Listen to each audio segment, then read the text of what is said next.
Hello friends, welcome back to my YouTube channel Falak Academy. उम्मीद है कि आप सब अच्छे से होंगे और बहुत ही मज़े में होंगे। तो आज का जो हमारा टॉपिक है वो है लोकल सेल्फ गवर्नमेंट। आज हम लोकल सेल्फ गवर्नमेंट के बारे में पढ़ेंगे, जिसमें आता है पंचायत, जिसमें पंचायत राज सिस्टम आता है और म्यूनसिपलिटी सिस्टम आता है। मगर आज के टॉपिक में हम पंचायत राज जो है वो पढ़ेंगे। तो म्यूनसिपालिटी जो आता है वो हम अगले टॉपिक में क्लियर कर देंगे। तो टॉपिक की ओर बढ़ते हैं। अब हम देखेंगे कि पंचायती राज सिस्टम जो है वो क्या होता है। Panchayati Raj system is a system of local self government of village in rural India. तो पंचायती राज सिस्टम वो सिस्टम है, एक लोकल सेल्फ गवर्नमेंट है जो कि विलेज में होता है, रूरल एरियाज़ में होता है। तो म्यूनसिपलिटी जो है, म्यूनसिपलिटी इन अर्बन लेवल, तो म्यूनसिपलिटी जो है वो अर्बन एरियाज़ में होता है। तो ये हम दूसरे टॉपिक में डिस्कस करेंगे। फ़िलहाल हम पंचायती राज सिस्टम जो है वो क्लियर करेंगे। तो part 9 of Indian constitution deals with the panchayat Raj system. तो पार्ट 9 जो है इंडियन कॉन्स्टिट्यूशन का है, part 9 deals with panchayat system. तो पार्ट 9 डील करता है पंचायत सिस्टम से। स्टिपुलेटेड दैट इन स्टेट्स और UTs with more than 2 million inhabitants there are three level of PRS। States है और यूटीज है जिनमें 2 मिलियन से ज़्यादा लोग रहते हैं, वहाँ पे 3 level of Panchayati Raj system होनी चाहिए। तो पहला कौन सा है? तो पहला है the gram Panchayat at village level. तो ग्राम पंचायत विलेज लेवल पे है। दूसरा है panchayat Samiti at block level. तो ब्लॉक लेवल पे जो है वो पंचायत समिति है। और ज़िला परिषद एट डिस्ट्रिक्ट लेवल। तो डिस्ट्रिक्ट लेवल पे हमारी है ज़िला परिषद, ज़िला डिस्ट्रिक्ट को कहते हैं। तो ये 3 टायर जो है, ये 3 level of local self government जो है, ये हमारे विलेज लेवल पे, ये हमारे पंचायत में आते हैं। Panchayat the state and UT with less than 2 million has 2 tyre levels. और वो स्टेट्स और यूनियन टेरिटरी जिनमें मिलियन से कम लोग रहते हैं, वहाँ पे 2 टायर सिस्टम है। हम यहाँ पे एक एग्जांपल लेंगे, उससे हम समझेंगे कि कैसे पंचायती सिस्टम जो है, ये सेल्फ गवर्नमेंट सिस्टम जो है काम करता है। तो मान लीजिए यहाँ पे हमने एक कंट्री ली है, इसमें बहुत सारे स्टेट्स होते हैं। जैसे इंडिया की लेंगे तो ये स्टेट्स हो गए यहाँ पे। इसमें से हमने एक स्टेट को जो है बाहर निकाल दिया, मतलब कि स्टेट 1। तो ये जो स्टेट है इनमें फिर डिस्ट्रिक्ट्स होते हैं। तो डिस्ट्रिक्ट रहा, ये रहे डिस्ट्रिक्ट्स। तो इनमें से हमने एक डिस्ट्रिक्ट को चुन लिया है। मान लीजिए ये डिस्ट्रिक्ट हमने लिया, डिस्ट्रिक्ट ए।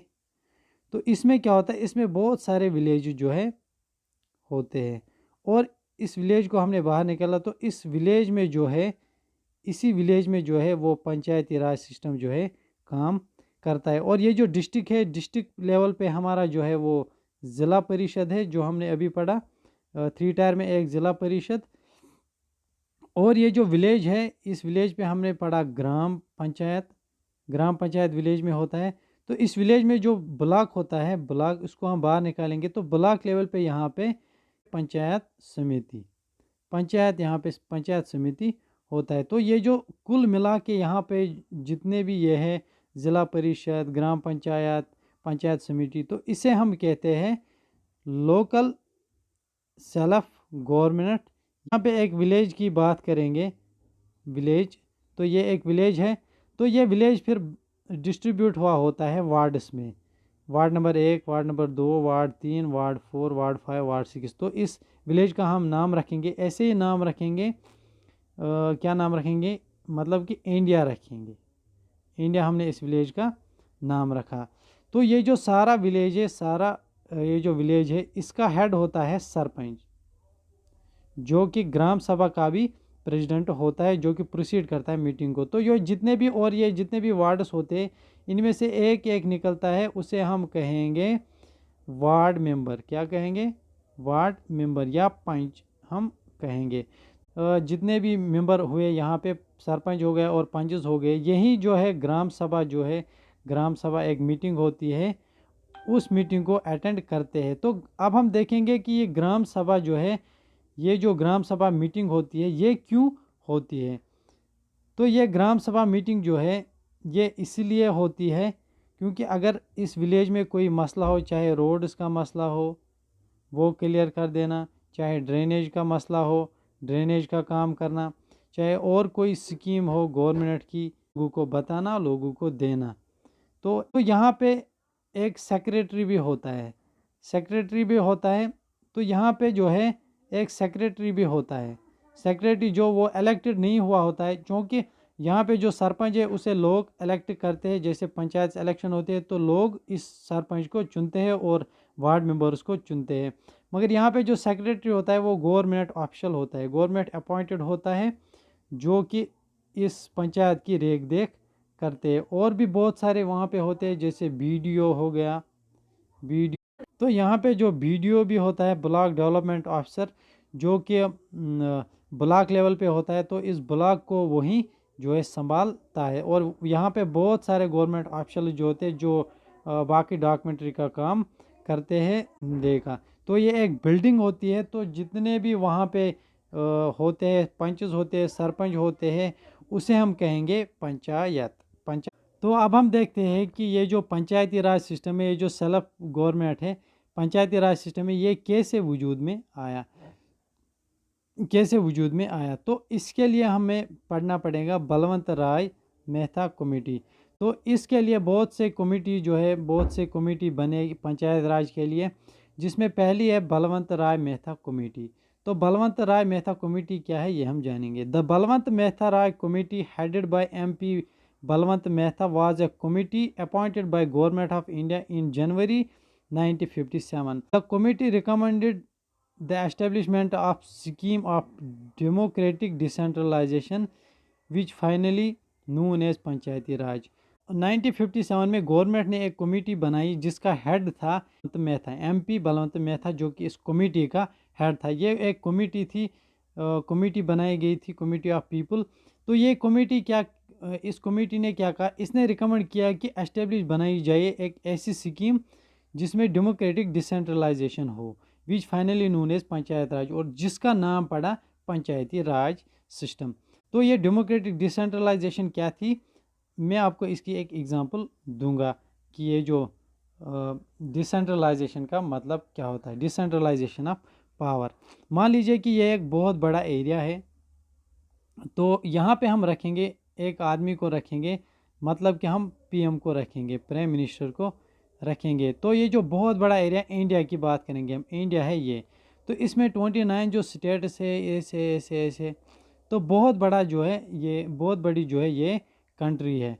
तो ये जो PM है ये अकेले इस पूरी कंट्री को नहीं संभाल सकता है। तो इसने क्या किया, इसने कहा कि मैं अपने पावर्स को शेयर कर दूंगा, इस स्टेट में भी एक आदमी को रखूंगा, इस स्टेट में भी एक आदमी को रखूंगा। तो जितने भी स्टेट्स है वहाँ पे एक एक आदमी को रखूंगा। तो इसे कहते हैं हम डिसेंट्रलाइजेशन ऑफ पावर की। उसने अपने पावर को डिसेंट्रलाइज किया, अपने पावर को डिस्ट्रीब्यूट किया, ताकि सब जो लोग हैं, सब लोगों का काम अच्छी तरह से हो, क्योंकि एक आदमी पूरे जो कंट्री को है वो नहीं संभाल सकते। तो इसने क्या किया, इसने पावर अपना डिस्ट्रीब्यूट किया बाकी लोगों में। तो ये जितने भी तो बाकी जो है फिर पंचायती राज जो है वो बन गया, पावर डिसेंट्रलाइज हो गया, तो पंचायती राज सिस्टम भी बन गया। जो कि क्योंकि इन स्टेट्स में जो फिर डिस्ट्रिक्ट्स हैं उनमें फिर विलेजेस है, फिर विलेज से कहाँ लोग आएंगे अपनी शिकायत लेके PM के पास कि हमारे गांव में रोड नहीं है, ड्रेनेज सिस्टम नहीं है। तो गवर्नमेंट ने क्या किया, इस पावर को डिस्ट्रीब्यूट कर दिया लोकल गवर्नमेंट में। तो this led to establishment of 3 tier system. तो ये जो कमेटी थी इसने 3 टायर सिस्टम जो है बताया था। यहाँ पे आप ये भी याद रख सकते हो, अगर बलवंत राय मेहता कमेटी, अगर आपको ये याद नहीं रहता कि इसने कितने टायर का सिस्टम दिया था, तो आप ये ऐसे याद रख सकते हैं, बलवंत हो गया 1, राय हो गया 2 और मेहता हो गया 3। तो इसने 3 टायर सिस्टम जो है बताया था। इसके नाम से आप ये याद रख सकते हो कि इसने 3 टायर सिस्टम जो है बताया था। इसने क्या बताया, Gram Panchayat at village level, Panchayat Samiti at block level and जिला परिषद एट डिस्ट्रिक्ट लेवल। जैसे हमने पहले पढ़ा कि इतने 3 टायर्स होते हैं। तो ये 3 टायर जो है ये बलवंत राय मेहता कमेटी ने प्रोवाइड किए हैं गवर्नमेंट को कि आप ऐसे ऐसे जो है एस्टेब्लिश कर सकते हो। तो फिर ये वहाँ पे रखा गया कि जिस स्टेट में 2 मिलियन स्टेट में या यूटी में 2 मिलियन से ज़्यादा इनहेबिटेंट्स हो वहाँ पे 3 टायर सिस्टम जो है लागू होगा, और जहाँ पे उससे कम है वहाँ पे 2 टायर सिस्टम जो है वो लागू होगा। और यहाँ पे एक और कमेटी बनी थी, अशोक मेहता अशोक मेहता कमेटी यहाँ पे बनी थी। तो अशोक मेहता ने क्या कहा था, उसने उसने भी अपनी जो है रिकमेंडेशन वो सबमिट की थी। 1977 में रिकमेंडेशन अपनी सबमिट की थी। तो उसने 2 टायर सिस्टम का जो है बताया था कि 2 टायर होना चाहिए। तो ये 2 टायर वहाँ पे फिर अप्लाई हुआ जहाँ पे 2 मिलियन से कम लोग कहीं स्टेट में हो, तो ये 2 टायर सिस्टम वहाँ पे फिर अप्लाई हुआ था। और जहाँ पे 2 मिलियन से ज़्यादा है वहाँ पे 3 टायर सिस्टम जो है अप्लाई हुआ था। तो ये थी बलवंत राय मेहता कमेटी ने क्या कहा था इस पंचायती राज सिस्टम के बारे में। और अब हम पढ़ेंगे कि ये जो पंचायती राज सिस्टम है तो पहले ये किस स्टेट ने जो है लागू किया था। तो यहाँ पे आप देख रहे हो लॉर्ड रिपन। तो लॉर्ड रिपन जो है ये एक ऐसा शख्स है जिसने लोकल सेल्फ गवर्नमेंट का जो लोकल सेल्फ गवर्नमेंट की डिफिनीशन जो है बताई थी, लोकल सेल्फ गवर्नमेंट का वर्ड बताया था। तो इसे father of local self government भी कहा जाता है। Father of local self government भी कहा जाता है किसे, लॉर्ड रिपन को। तो लॉर्ड रिपन कौन था, ये एक गवर्नर था, गवर्नर जनरल था ब्रिटिश इंडिया का। जब ब्रिटिश इंडिया में थे 1947 से पहले, तो इसने ये वर्ड यूज़ किया था कि हमें ऐसे ऐसे जो है अपने पावर्स को डिस्ट्रीब्यूट करना पड़ेगा। The Panchayati Raj system was first adopted by Rajasthan.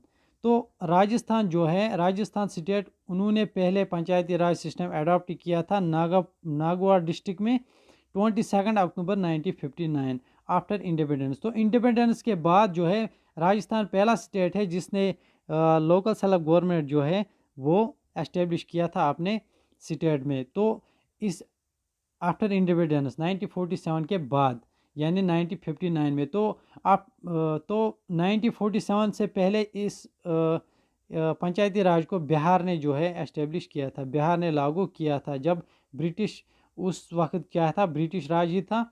तो बिहार ने पहले ये पंचायती राज इंडिपेंडेंस से पहले लागू किया था, तो उसके बाद राजस्थान ने लागू किया था। Early it was framed bye Lord Ripon during British era. तो ये जो वर्ड है लोकल गवर्नमेंट का, लोकल सेल्फ गवर्नमेंट का, ये वर्ड लॉर्ड रिपन ने ब्रिटिश एरा में बताया था। तो इससे मैंने पहले हमने पढ़ा है कि इसे फादर ऑफ सेल्फ गवर्नमेंट भी कहा जाता है, लॉर्ड रिपन को। तो Mahatma Gandhi also advocate Panchayat Raj as the foundation of political system as the decentralisation of power in which each village is responsible for their affairs. तो महात्मा गांधी जो है उसने भी ये एडवोकेट किया था, उसने भी कहा था कि पंचायत राज सिस्टम जो है वो एक फाउंडेशन है पॉलिटिकल सिस्टम की। हमारा जो पॉलिटिकल सिस्टम है उसका फाउंडेशन पंचायती राज है एज डिसेंट्रलाइजेशन ऑफ गवर्नमेंट की। इससे पावर जो है वो डिसेंट्रलाइज होता है, डिस्ट्रीब्यूट होता है। In which each village is responsible for their affair. तो हर कोई जो विलेजर होगा, हर कोई जो विलेज में रहता है वो अपने अफेयर्स का खुद जिम्मेवार होगा। जब विलेज लेवल पे ये पहुंच जाएगा तो विलेज, तो ग्राम सभा जब लगेगी तो विलेज के जो रहने वाले हैं वो वहाँ पे जाएंगे और अपनी समस्या को बताएंगे और हल ढूंढेंगे। तो महात्मा गांधी सेज ग्राम स्वराज। तो महात्मा गांधी ने क्या कहा था, ग्राम स्वराज। ग्राम का मतलब है यहाँ पे विलेज, तो स्वराज का मतलब है राज। तो यहाँ पे क्या होगा, विलेज का राज होगा, दैट मीन्स पीपल्स पावर। तो गांधी जी ने भी इसके बारे में कहा था। तो आगे बढ़ते हैं। तो अब हम देखते हैं कॉन्स्टिट्यूशनल स्टेटस 1993। ये जो पंचायती राज सिस्टम था, लोकल सेल्फ गवर्नमेंट, ये पहले राजस्थान में अप्लाई हुआ था, और राजस्थान में अप्लाई था, मगर उस टाइम ये जो है कॉन्स्टिट्यूशनल स्टेटस इसका नहीं था कि ये जो पंचायती राज सिस्टम या लोकल सेल्फ गवर्नमेंट था, इस चीज़ में इंपॉर्टेंस नहीं दी गई थी। पंचायती राज सिस्टम को या सेल्फ गवर्नमेंट को कॉन्स्टिट्यूशन स्टेटस नहीं दिया गया था। तो on April 1993 the constitutional 73rd amendment act 1992 comes into force in India to provide constitutional status to panchayati Raj system. तो क्या हुआ, 24 अप्रैल 1993 को क्या हुआ, जब कॉन्स्टिट्यूशन में 73rd अमेंडमेंट हुई, 73rd जो चेंज हुई आज तक 101 जो है अमेंडमेंट्स हुए। अमेंडमेंट्स हम कहेंगे चेंज लाना। तो 73rd बार जब चेंज लाई गई एक्ट 1992 में, फोर्स में आई थी इंडिया में, उसने कहा था कि हम कॉन्स्टिट्यूशनल स्टेटस देंगे पंचायती राज को। Then 3 tier applied in state with more than 2 million population. तो फिर क्या हुआ, ये 3 टायर सिस्टम जो है ये अप्लाई हुआ था उन स्टेट्स में जहाँ पे 2 मिलियन से ज़्यादा लोग रहते थे। Panchayat start work on 29 subjects mentioned in 11th schedule. Panchayati Raj जो है लोकल सेल्फ गवर्नमेंट में जो है, इसने अपना ये 29 सब्जेक्ट्स भी जो है काम कर सकती है, जो कि 11th शेड्यूल में मेंशन्ड है कि किस किस पे ये काम कर सकती है। The Panchayat election held after every 5 years, the sarpanch is the head of Gram Panchayat. तो पंचायत के इलेक्शन जो है वो हर तो वो 5 साल के बाद होते हैं, हर 5 साल में इलेक्शन होते हैं, और सरपंच जो है ये हेड होता है ग्राम पंचायत का। जैसे हमने पहले ही पढ़ा है कि सरपंच जो है वो हेड होता है ग्राम पंचायत का, जो कि मीटिंग जो ग्राम सभा की होती है वो अटेंड करते हैं, वहाँ पे लोगों को बता देते हैं कि कौन कौन सी स्कीम आई है, कहाँ कहाँ रोड बनने हैं, तो कहाँ कहाँ ड्रेनेज सिस्टम बनने हैं। तो ये सारा काम जो है ये एक सरपंच जो है करता है, सरपंच करता है। और वहाँ पे जो जितने भी पंचेस होते हैं या वार्ड मेंबर्स होते हैं जो अलग अलग वार्ड से आते हैं। तो ये हमने देखा कि कॉन्स्टिट्यूशनल स्टेटस कैसे पंचायती राज सिस्टम को मिला था। तो ये था हमारा आज का टॉपिक लोकल सेल्फ गवर्नमेंट, जिसमें हमने पंचायती राज सिस्टम जो है कवर किया। उसमें हमने पंचायती राज सिस्टम के बारे में पढ़ा कि कितने टायर का होता है और किस जो है पार्ट में मेंशन है। और हमने इसमें जो है लॉर्ड रिपन के बारे में भी पढ़ा था जिसने ये टर्म दी थी। और बलवंत राय मेहता कमेटी जो एक कमेटी बनी थी जिसने 3 टायर सिस्टम जो है बताया था। और कॉन्स्टिट्यूशनल स्टेटस कैसे मिला पंचायती राज को वो हमने देखा। तो आज के लिए हम इतना ही रखते हैं। उम्मीद है कि आपको टॉपिक पूरा समझ आया होगा। सेक्शन में ज़रूर बोलिएगा। अगर आप चैनल पे नए हो तो प्लीज़ चैनल को सब्सक्राइब कीजिएगा। आपसे मिलते हैं अगले वीडियो में, तब तक के लिए अल्लाह हाफिज़, टेक केयर, गुड।